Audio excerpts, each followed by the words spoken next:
السلام عليكم ورحمة الله وبركاته. إن الحمد لله نحمده ونستعينه ونستغفره ونعوذ بالله من شرور أنفسنا وسيئات أعمالنا. من يهده الله فلا مضل له ومن يضلل فلا هادي له. أشهد أن لا إله إلا الله وحده لا شريك له وأن محمدا عبد الله ورسوله. اللهم صل على الكريم محمد بن عبد الله وعلى آله وأصحابه ومن تبعهم بإحسان إلى يوم القيامة. أما بعد فاللهم ارزقنا علما وهدى وتقا وصلاحا يا مجيب السائلين اللهم آمين. أصبحنا على فطرة الإسلام وعلى كلمة الإخلاص وعلى دين نبينا محمد صلى الله عليه وسلم وعلى ملة أبينا إبراهيم حنيفا وما كان من المشركين. اللهم إنا نسألك علما نافعا ورزقا طيبا وعملا متقبلا اللهم آمين. Ikhwat al-iman, Bapak dan Ibu jamaah salat subuh Masjid Al-Ikhlas yang semoga senantiasa dirahmati Allah Subhanahu wa taala. Kembali kita bersyukur kepada Allah Subhanahu wa taala yang telah memberikan berbagai macam nikmat dan karunia kepada kita, wabil khusus nikmat taufik dari Allah Subhanahu wa taala, pertolongan Allah kepada kita sehingga kita bisa melaksanakan kewajiban kita dan mengawali pagi kita dengan taat kepada Allah Subhanahu wa taala. Kita bisa menghadiri salat subuh secara berjamaah dan meluangkan waktu dalam majlis ilmu untuk menuntut ilmu dalam rangka ketaatan kepada Allah Subhanahu wa taala. Mudah-mudahan setiap ibadah yang kita lakukan, setiap kebajikan yang kita perbuat diterima oleh Allah Subhanahu wa taala dan menjadi pemberat timbangan amal kebajikan kita di yaumil qiyamah nanti. Allahumma amin. Amin ya rabbal alamin. Ikhwatal iman, Bapak dan Ibu yang dirahmati Allah Subhanahu wa taala, kita lanjutkan kajian kita dalam tafsir Ayatul Ahkam di surat Al-Baqarah ayat ke-228 sampai dengan 231. Kita akan lanjutkan hukum yang terakhir yang ke-10 yang terdapat di dalam ayat-ayat tersebut. Hukum yang ke-10 yang berkaitan dengan perceraian atau talak yang terdapat dalam surat Al-Baqarah ayat 228 sampai dengan 231, yaitu tentang hukum pernikahan orang ketiga. Bahasa kita orang ketiga. Pernikahan orang ketiga yang menjadi yang diskenario oleh suami yang menceraikan istrinya dengan talak 3. Ya, jadi ada seorang suami yang bercerai dengan istrinya sudah talak 3. Namun setelah perceraian tersebut terjadi, suaminya kemudian ingin kembali. Ternyata banyak sebabnya sehingga dia ingin kembali. Kemudian ketika dia ada niatan untuk kembali, maka dia kemudian menskenario, berbuat siasat agar bisa menikahinya kembali. Maka dia pun kemudian mencari orang, mencari laki-laki, ya entah itu disewa atau di apa, yang penting diskenario oleh dia.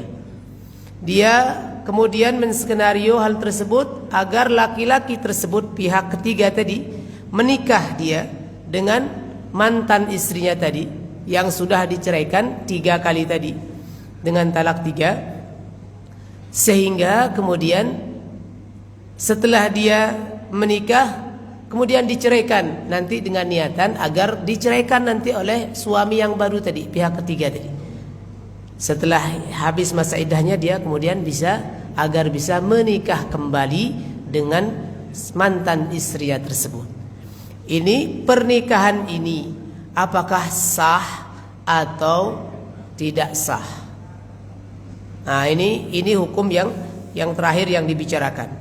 Yang pertama perlu kita ketahui, suami atau mantan suami atau seseorang yang diminta untuk menjadi penghalal antara seorang suami, mantan suami dengan mantan istri tadi yang sudah bercerai dengan talak 3, ini disebut dengan al-muhallil. Al-muhallil, ya. Al-muhallil yaitu orang yang menikah, ya, orang yang menikah dengan mantan istri yang sudah diceraikan 3 kali, talak 3, dengan niatan agar, ini dengan tujuannya agar nanti bisa kembali halal oleh suaminya yang pertama atau mantan suaminya yang pertama. Ini disebut dengan al-muhallil dalam bahasa Arab atau dalam bahasa fikih. Nanti kita akan ketemu dengan al-muhallil bahasa ini. Nah, ini kalau disebutkan al-muhallil berarti yang dimaksud adalah orang yang diminta oleh suami yang pertama ini untuk menjadi perantara kehalalan seorang mantan istri yang sudah dicerai dengan talak 3. Maka orang tersebut al-muhallil itu dinamakan oleh Nabi SAW, diberikan gelar oleh Nabi SAW sebagai at-tais al-musta'ar. Dalam bahasa hadisnya at-tais al-musta'ar. Bapak dan ibu mungkin pernah, sini nggak ada kan yang melihara? Ada yang melihara kambing di sini? Ada yang suka berternak kambing? Nah, kalau ada, nanti kalau misalkan ada nanti punya dia punya kambing kambing betina yang belum hamil kemudian ngelihat peternakan kawannya, pejantannya tangguh di situ, dipinjamkan, pinjam kambing untuk bisa mengawini kambing betina. Nabi SAW memberikan gelar orang yang menjadi tadi perantara tadi sebagai kambing bandot apa itu namanya itu? Itulah yang kambing yang dipinjamkan tadi. Itu buruk itu gelarnya. Buruk gelarnya. Nabi mengatakan bahwa orang tersebut seperti kambing yang dipinjamkan tadi. Dalam hadis Nabi SAW, beliau bersabda kepada para sahabat, "Ala ukhbirukum bit-taisil musta'ar?" Maukah kalian aku beritakan, aku kabarkan, aku informasikan terkait dengan at-tais al-musta'ar, kambing pinjaman kalau bahasa kita. Kambing pinjaman apa itu? Yang dipakai untuk mengawini agar bisa kemudian kambing-kambing betina milik tetangga kita untuk hamil dan lain sebagainya, beranak pinak, berkembang biak.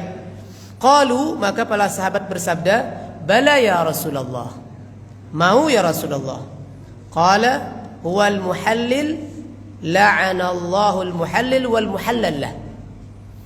Kata Nabi SAW, dialah al-muhallil, yaitu orang yang mau kemudian dijadikan perantara tadi, pihak ketiga tadi, orang ketiga yang dijadikan oleh mantan suami untuk menikah dengan mantan istrinya yang talak 3 sebagai perantara dengan tujuan dia nanti agar bisa mengawini atau menikahi kembali mantan istrinya tersebut. Dan Nabi SAW katakan, la'anallahu al-muhallil wal muhallallah.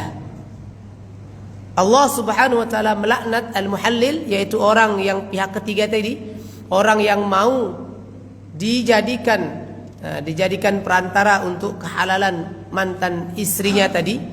Dan juga Allah melaknat al-muhallallah, pelakunya, mantan suaminya. Mantan suaminya sama-sama dapat laknat. Baik yang diminta untuk menjadi kehalalan tadi, perantara kehalalan mantan istri dan suami tadi, dan juga mantan suami yang melakukan hal demikian, yang menyuruh orang untuk menjadi perantara kehalalan dia dengan mantan istrinya pun mendapatkan laknat dari Allah. Wal'iyadzubillah. Jadi dua-duanya mendapatkan laknat dari Allah Subhanahu wa taala.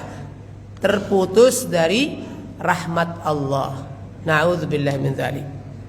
Nah, berdasarkan ini kemudian para ulama kita berbeda pendapat. Berbeda pendapat terkait dengan apakah ini berbeda pendapat terkait dengan pernikahan al-muhallil tadi. Pernikahannya pihak ketiga tadi sah atau tidak.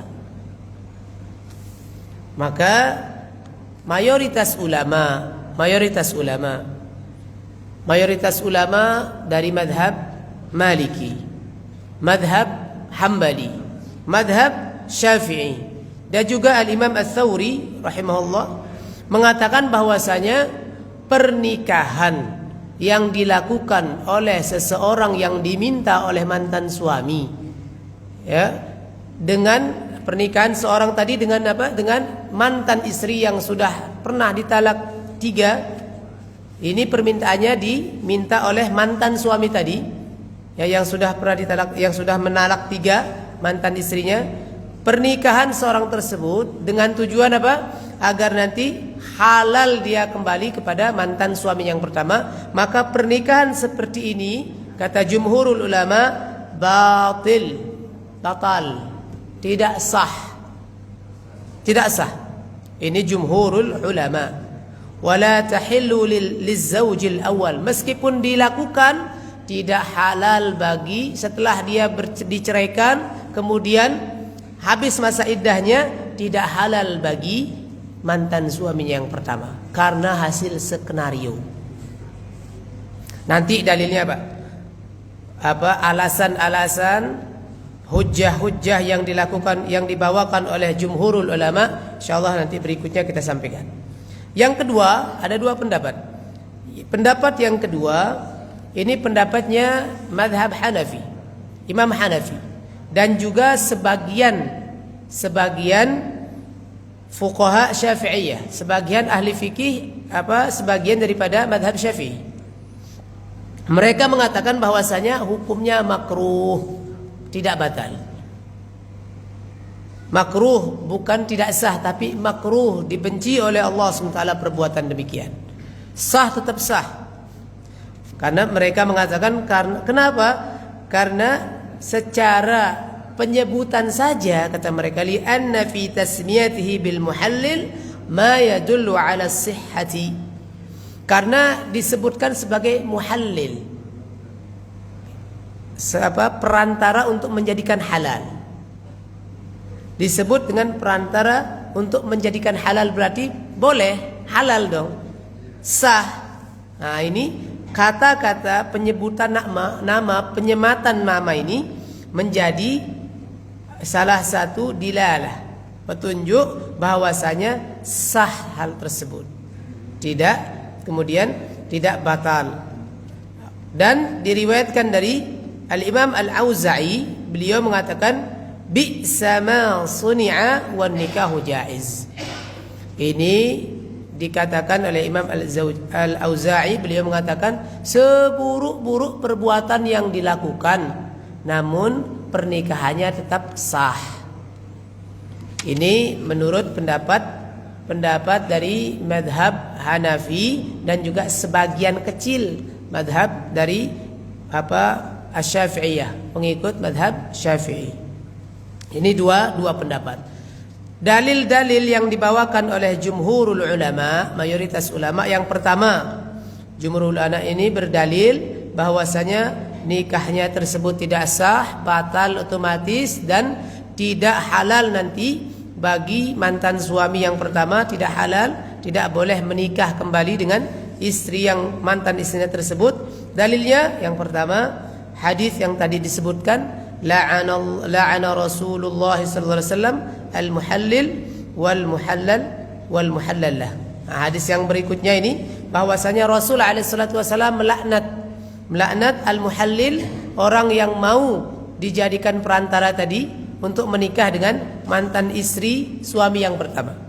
Dan juga wal muhallalah, dan juga suami yang meminta seseorang untuk menikahi istrinya agar nanti setelah itu mantan istrinya menjadi halal bagi dia. Ini hadis yang pertama. Di sini Allah Subhanahu wa taala atau Rasul alaihi salatu wasallam melaknat.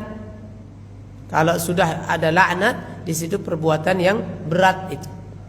Nah, maka menunjukkan ketidaksahan, kebatalan hal tersebut. Ini yang pertama hadis. Yang kedua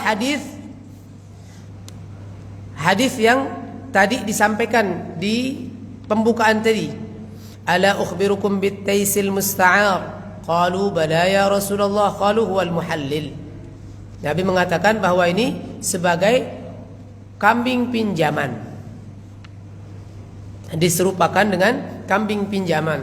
Ini menunjukkan keburukan hal tersebut, ya, sehingga ya kambing pinjaman di skenario, maka sesuatu yang di skenario untuk menjadikan tahlil, kehalalan sesuatu, maka ini tidak sah dalam agama. Tidak sah dalam agama. Kemudian yang ketiga, hadis dari Ibnu Abbas, beliau mengatakan, su'ila Rasulullah sallallahu alaihi wasallam an nikahil muhallil, faqala, Nabi pernah ditanya, kata Ibnu Abbas, Nabi pernah ditanya tentang pernikahannya seorang yang diminta untuk menjadi perantara kehalalan tadi antara mantan suami dengan mantan istrinya. Faqala, maka Nabi kemudian bersabda, la illa nikah ragbah. Nabi mengatakan tidak sah, tidak halal, tidak sah, tidak kemudian menjadi halal pernikahan tersebut. La yahil, tidak sah, illa nikah ragbah, kecuali pernikahannya memang dilakukan karena keinginannya, bukan karena skenario diminta.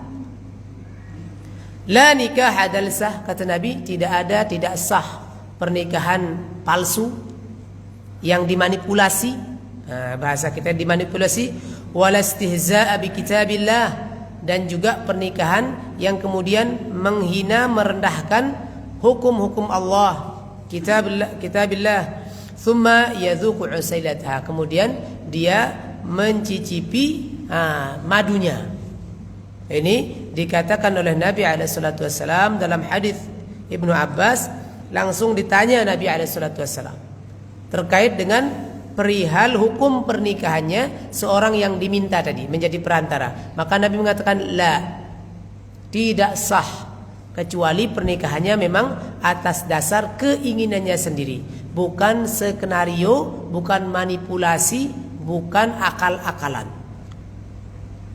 Kalau akal-akalan, maka kata Nabi la yahil, tidak sah. Ini alasan atau hujjah yang ketiga.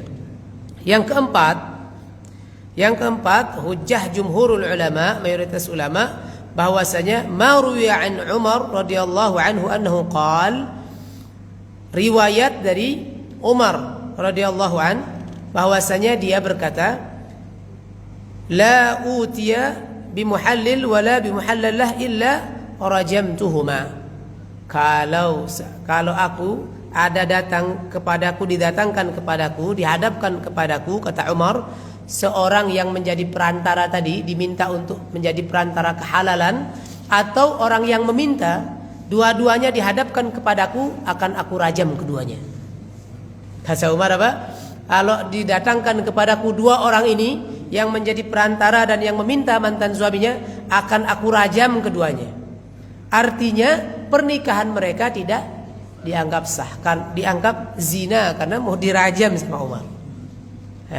Ini berarti tidak sah. Ini hujjah yang keempat. Yang terakhir, hujjahnya jumhurul ulama, riwayat dari Nafi' an Ibni Umar. Beliau mengatakan anna rajulan salahu an rajulin talaqa imratahu thalathan. Beliau pernah didatangi oleh seseorang dan seseorang tersebut bertanya terkait dengan seorang laki-laki yang mentalak menceraikan istrinya 3 kali. Fatazawwajaha akhun lahu, kemudian dinikahi oleh saudaranya, min ghairi mu'amaratin minhu liyuhillaha li akhihi hal tahillu lil awal. Kemudian apa? Dia dinikahi mantan istrinya tadi yang sudah ditalak 3 oleh saudaranya tanpa ada rasa, ya, rasa memang bukan keinginannya, tapi ini semata-mata tujuannya untuk agar nanti bisa halal kembali kepada saudaranya yang pertama, suaminya yang pertama. Faqala, maka dia berkata, la, tidak sah illa nikah ragbah kunna na'uddu hadha safahan ala ahdi Rasulillah sallallahu alaihi wasallam. Ibnu Umar, riwayat dari Nafi' dari Ibnu Umar, kemudian mengatakan, dia ketika ditanya maka dia mengatakan tidak sah kecuali pernikahan yang dilakukan dengan keinginannya sendiri, bukan manipulasi. Dan kami menganggap hal tersebut pada zaman Nabi alaihi salatu wasallam ini perbuatan yang konyol. Kata Ibnu Umar, ini sesuatu yang tidak baik, ya, di zaman Nabi alaihi salatu wasallam, karena dikatakan oleh Nabi sebagai at-tais al-musta'ar, kambing pinjaman yang mendapatkan laknat dari Allah Subhanahu wa taala. Wallahu taala ala wa alam bisawab. Kemudian pengarang kitab ini pun Al-Imam Muhammad Ali As-Sabuni kemudian menguatkan pendapat jumhurul ulama dalam hal ini. Jadi lebih merajihkan pendapatnya jumhurul ulama bahwasanya pernikahan tersebut tidak sah, batal. Kenapa? Karena maksud dari pernikahan itu bukan hanya sekedar ya temporari, bukan hanya sementara maksud pernikahan itu, tapi al-istimrar awad dawam, tapi memang continue. Dia memang maksud dari pernikahan itu memang sesuatu atau hal yang dia usahakan untuk tetap bertahan karena dengan niatan membangun rumah tangga yang menjadikan wasilah sarana dia untuk mendapatkan ridha Allah Subhanahu wa taala, bukan untuk main-main, bukan untuk perkara yang diskenario untuk mendapatkan keuntungan sesuatu yang lainnya. Ya, jadi at-ta'qid, kata pengarang kitab ini, at-ta'qid yabtuluhu fa idza tazawwajaha biqasd at-tahdid. Maka kalau ada diniatkan temporari tadi, diniatkan dengan dia menikah dengan batas waktu tertentu, makanya nanti salah satu juga yang menjadi perbedaan pendapat di kalangan para ulama kita, menikah dengan niatan untuk menceraikan. Nah, ini nikah tapi niatan untuk nanti akan dicerai. Dia menikah tapi niat dia untuk menceraikan perempuan tersebut. An-nikah bi niyatit talaq namanya. Ini banyak diperbincangkan oleh para ulama, termasuk nanti itu banyak juga yang mengatakan bahwa itu tidak sah. Tidak boleh nanti menzalimi seorang perempuan, itu istrinya yang terzalimi, ya. Nah, ini menjadikan waktu tertentu untuk menikahi seseorang ini otomatis batal, karena tujuan pernikahan itu adalah dawam, continue, terus menerus, bukan sekedar hanya sehari 2 hari, sebulan 2 bulan, seminggu 2 minggu saja. Enggak, kita ingin terus berkelanjutan meniti jalan untuk mencari ridha Allah SWT, membangun sebuah generasi yang taat kepada Allah Subhanahu wa taala. Maka ketika itu kemudian dibatasi dengan waktu, otomatis maka batal hukumnya, tidak sah. Apalagi kemudian dimaksudkan dengan niatan hanya sebagai perantara kehalalan seorang suami tadi yang sudah menceraikan istrinya dengan talak 3. أو اشترط الزوج عليه أن يطلقها بعد الدخول فقد فسد النكاح لأنه يشبه nikah al-mut'ah. Atau kalaupun kemudian suami yang pertama tadi mensyaratkan, ya, mensyaratkan atau bahwa dia akan menceraikannya setelah didukhul, setelah dia melakukan hubungan suami istri dengan mantan istrinya tadi. Maka nikah yang seperti ini pun fasad, dia tidak sah, batal, karena mirip nanti serupa dengan nikah mut'ah. Mirip dengan nikah mut'ah. Wa huwa batilun bittifaqil ulama, dan nikah mut'ah ini tidak sah. Sepakat para ulama mengatakan ketidaksahan nikah mut'ah. Nikah temporari. Nikah kalau kita sebut di sini kawin kontrak. Ya. Tayyib ini apa? Ini hukum yang terakhir yang kita bahas. Al-Imam Ibnu Katsir disampaikan dalam kitab ini, Imam Ibnu Katsir berkomentar terkait dengan perihal ini. Beliau mengatakan wal maqsudu min az-zawj ats-tsani an yakuna raghiban fil mar'ah qasidan lidawami ushratiha kama huwa al-mashru' min at-tazwij. واشترط الإمام مالك مع ذلك أن يطأها الثاني وطئا مباحا فلو وطئها وهي محرمة أو صائمة أو محرمة أو صائمة أو معتكفة لم تحل للأول بهذا الوطأ.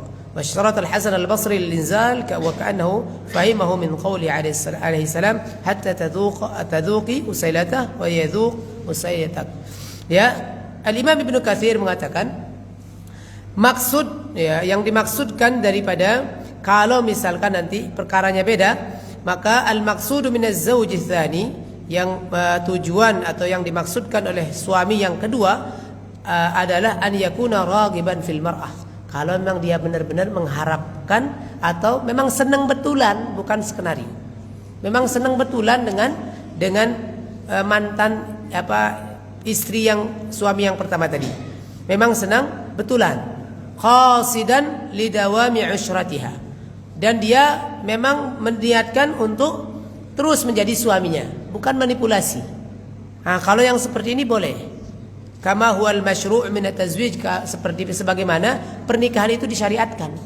Bukan untuk main-main, bukan karena ngelihat cantik nih, saya ingin menikahinya, terbatas dengan waktu paling sebulan 2 bulan saya ceraikan, tidak boleh. Kalau niatnya untuk dinikahkan, kemudian dinikahi, kemudian diceraikan selanjutnya, ini tidak dibolehkan. Kezaliman ini hampir serupa dengan nikah mut'ah nanti. Ya, Imam Malik mensyaratkan agar nanti kalaupun benar pernikahannya, disyaratkan oleh Imam Malik memberikan syarat bahwasanya agar nanti bisa menjadi halal setelah sudah mereka melakukan hubungan suami istri secara normal. Bukan karena kalau tadi kan karena ada persyaratan yang lain dari persyaratan di antara kedua yang sepakat tadi, atau memang diniatkan sebagai perantara kehalalan bagi suaminya yang pertama. Nah, ini kalau nanti pun meskipun terjadi hal demikian dengan keinginan tulus dari pihak ketiga tadi, maka ini dibolehkan.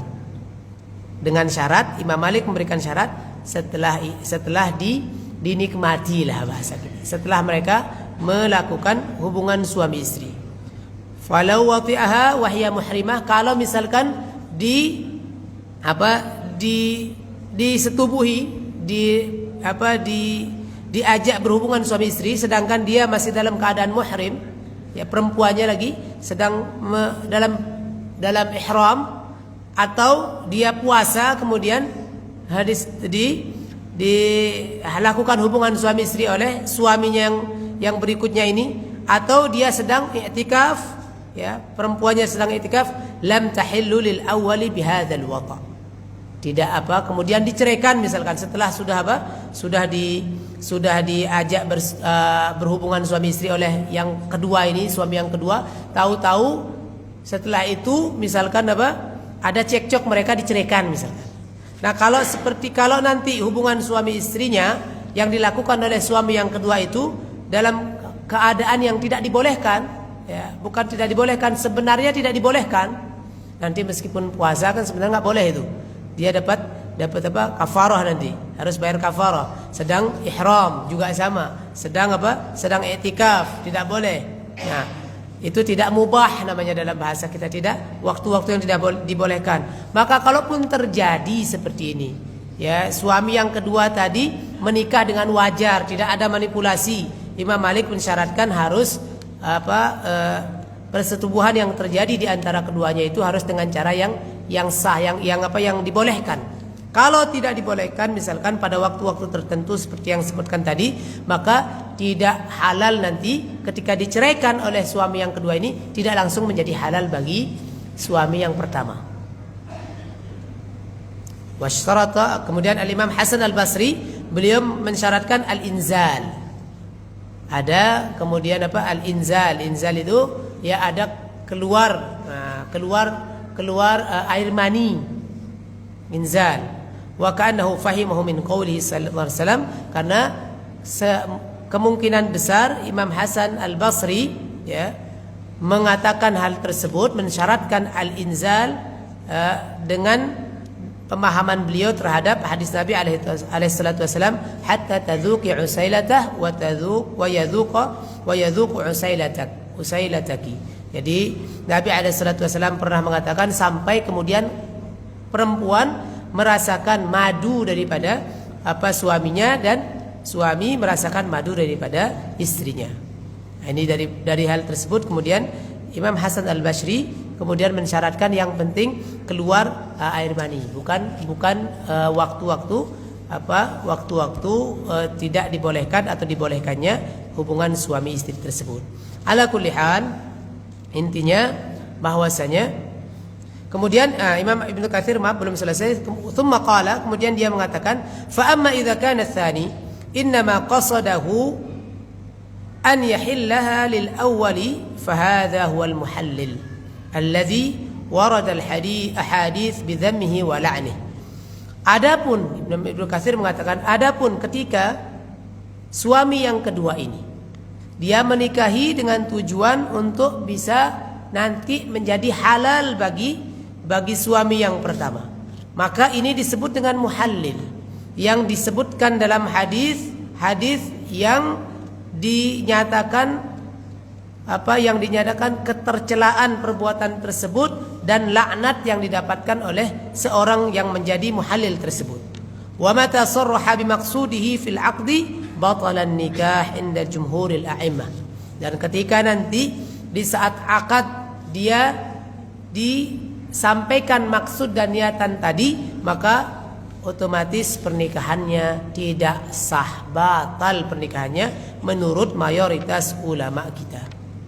ثم ساق الأحاديث الواردة في ذلك في تفسيره وقد أشرنا إلى بعضها فيما ذكرناه. Kemudian beliau Al-Imam Ibnu Katsir kemudian menerangkan, menyandarkan perkataan beliau, pendapat beliau terkait dengan ketidakbolehan dan ketidaksahan hukum nikah orang yang melakukan tahlil tersebut dengan hadis-hadis yang tadi sudah disampaikan pada pendapat jumhurul ulama.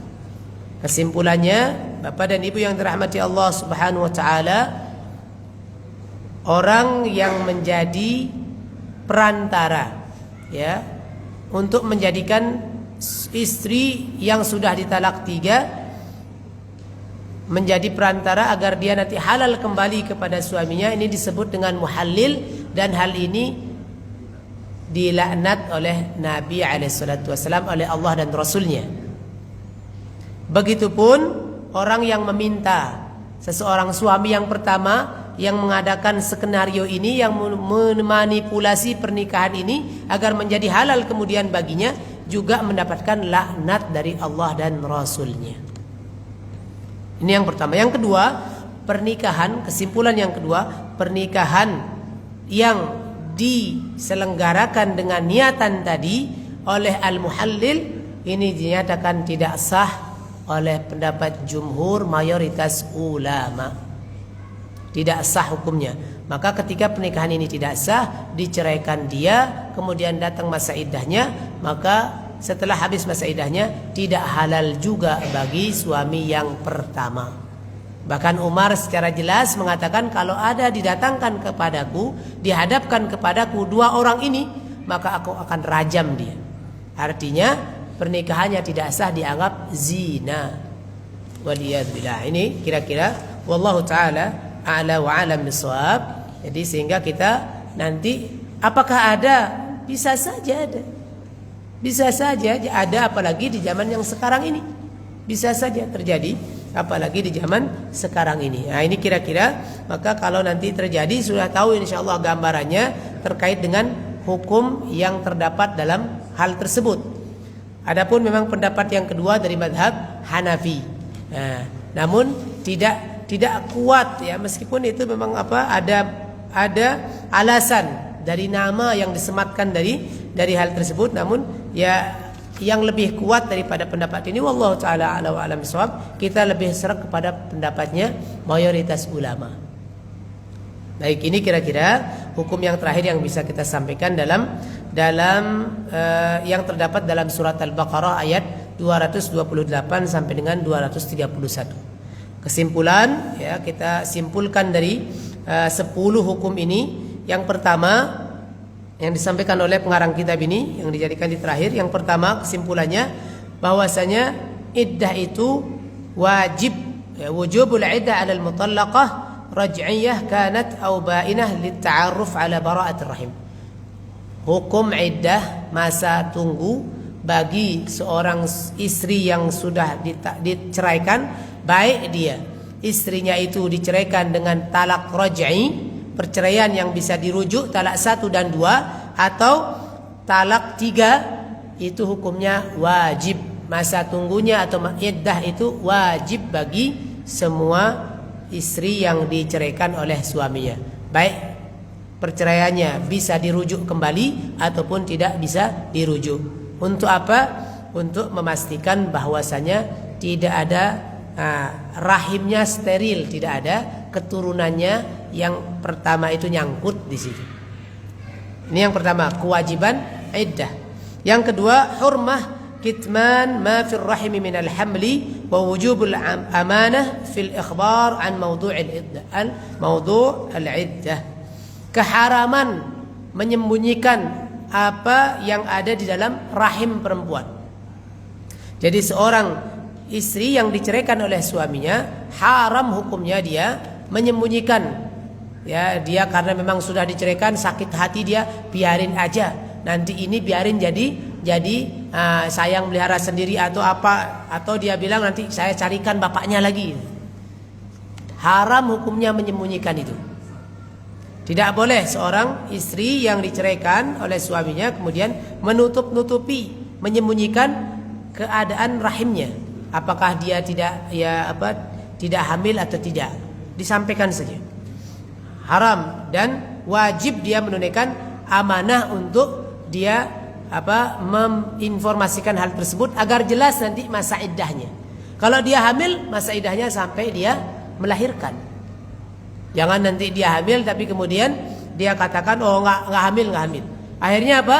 Akhirnya setelah masa 3 kali masa suci atau 3 bulan misalkan menikah dengan orang lain, akhirnya apa? Nasabnya bercampur di sini. Yang padahal nasabnya milik suami yang pertama, karena dia menyembunyikan hal tersebut, jadinya apa? Jadinya ya bercampur. Tahu-tahu nanti suami yang pertama tadi juga punya anak, ini ketemu dengan anaknya menikah, kan? Naudzubillah. Padahal itu saudara. Padahal haram hukumnya dia menikah karena masih anaknya saudara dia, kan? Gitu. Jadi ini kira-kira tidak boleh ya, tidak boleh, haram hukumnya seorang perempuan yang diceraikan itu menutupi keadaan rahimnya, apalagi dia sedang hamil. Yang ketiga, az-zawju ahaqqu bi zawjatihi al-mutallaqah raj'iyan ma damat al-'iddah lam tantahi ba'du.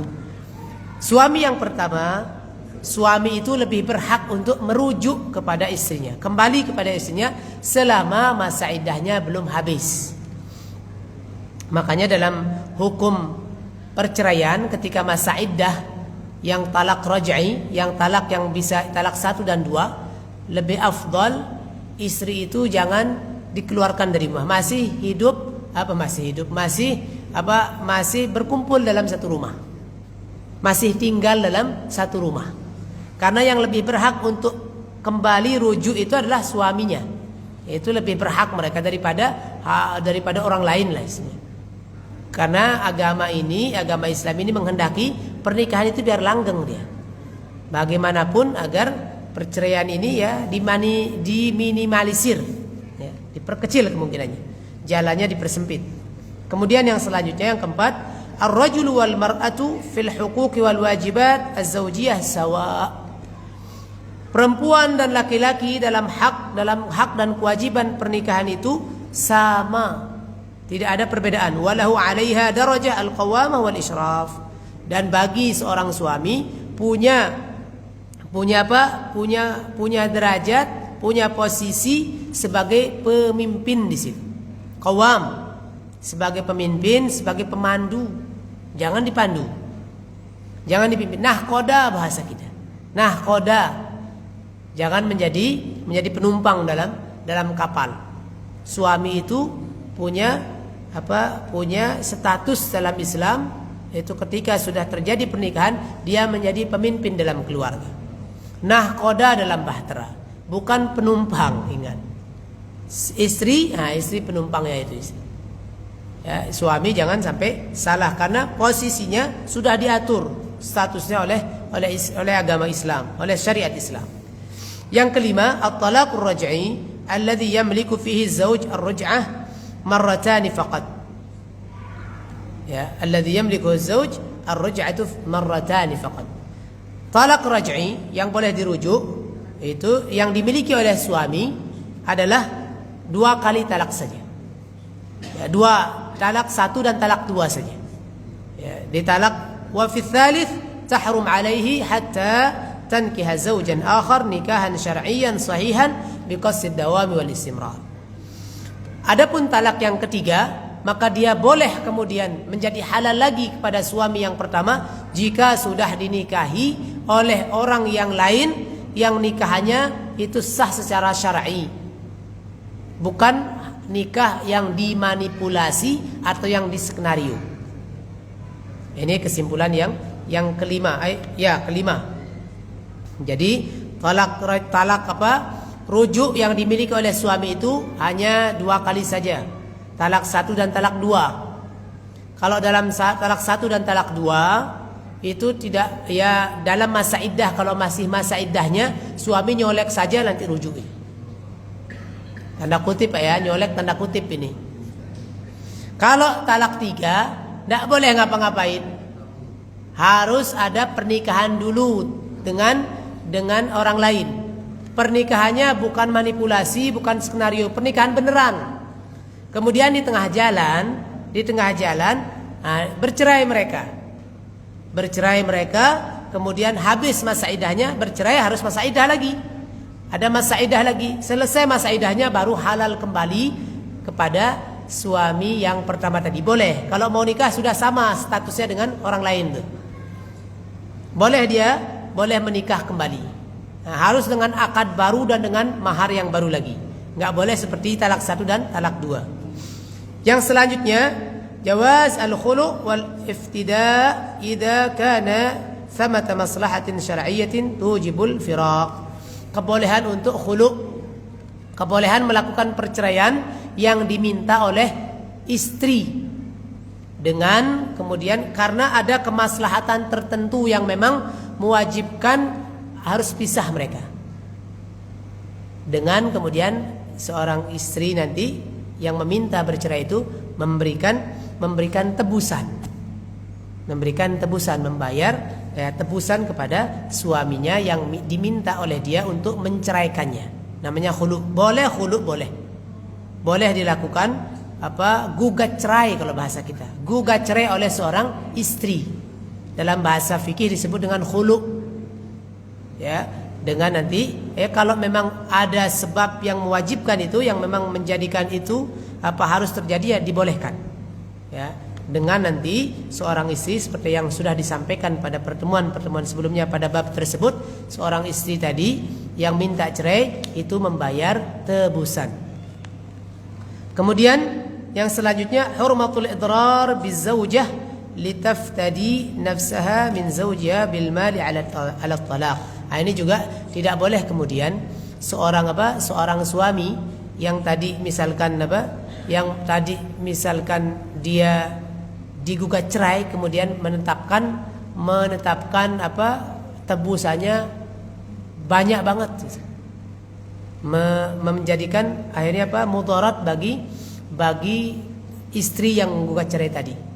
Nah, tidak boleh kemudian memberikan mudarat kepada istrinya yang menggugat cerai, minta tebusan yang banyak misalkan ya, kalau enggak mau dia dicerai, minta tebusannya Ferrari, rumah sekian, enggak boleh itu ya. Jadi berbuat mudarat enggak boleh. Yang ke-8 terakhir, kesimpulan terakhir, la ba'sa bi'audatil mutallaqah ila zawjiha al-awwal idza talaqaha az-zawj ats-tsani ba'da al-masas.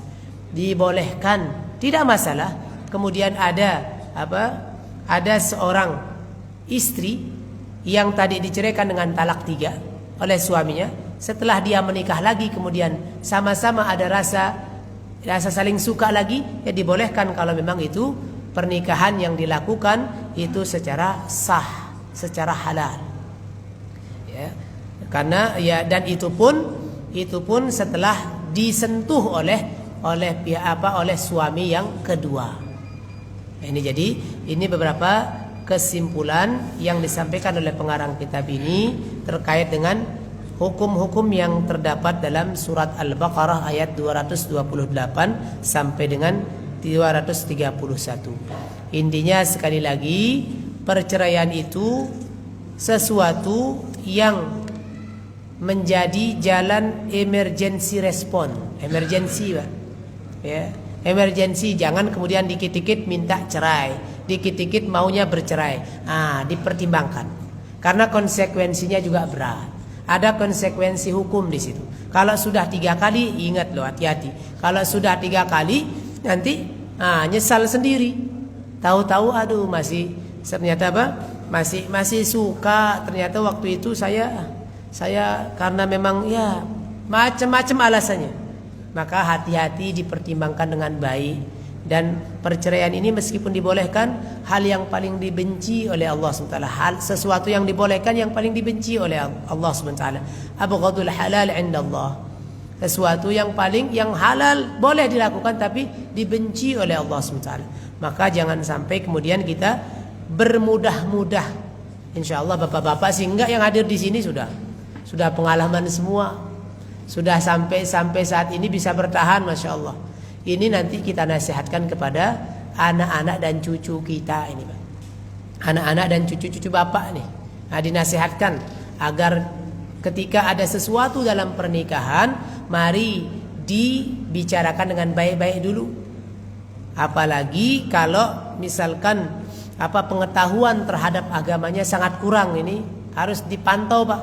Bukan kemudian ikut campur, dipantau, diperhatikan. Jangan sampai kemudian nanti tidak ada mudarat yang terjadi di antara pernikahan anak dan cucu kita ini.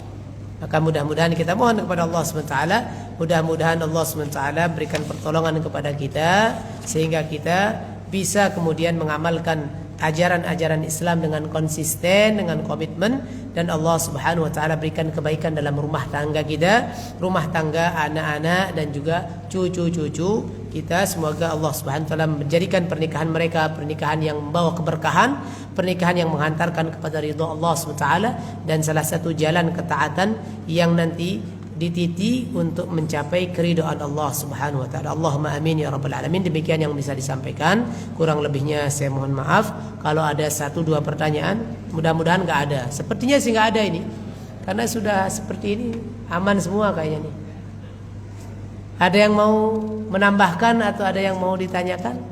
Aman Pak ya? Wah, ada. Oh, masih muda ini. Silakan Pak. Waalaikumsalam warahmatullahi wabarakatuh.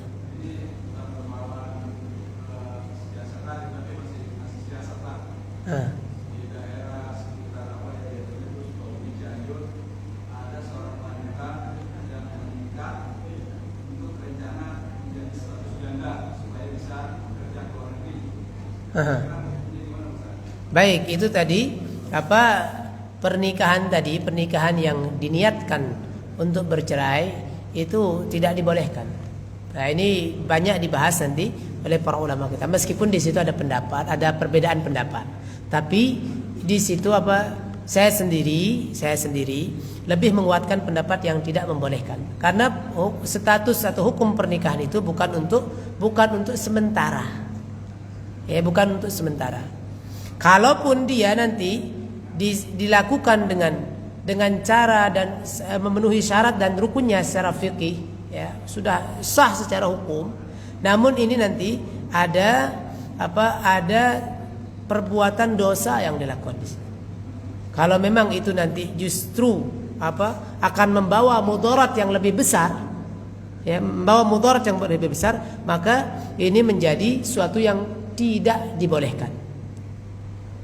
Tidak dibolehkan, ya, apalagi seperti yang disampaikan itu, ya, dibuat menjadi skenario agar dia bisa kemudian pergi ke luar negeri dengan status tersebut, ya, dengan status janda misalkan. Tapi meskipun statusnya janda, nanti harus ada mahram, tetap ada mahramnya itu kalau keluar negeri, terutama ke Timur Tengah, harus ada jaminan dari mahramnya juga. Ya, jadi wallahu taala a'lam wa a'lam bishawab. Pernikahan yang seperti itu, ya, bisa jadi itu pernikahan yang tidak dibenarkan. Tidak dibenarkan karena tujuan pernikahan itu adalah lil istimrar walid dawam, untuk memang untuk berkelanjutan, bukan sementara. Makanya nikah kontrak, kawin kontrak itu haram hukumnya.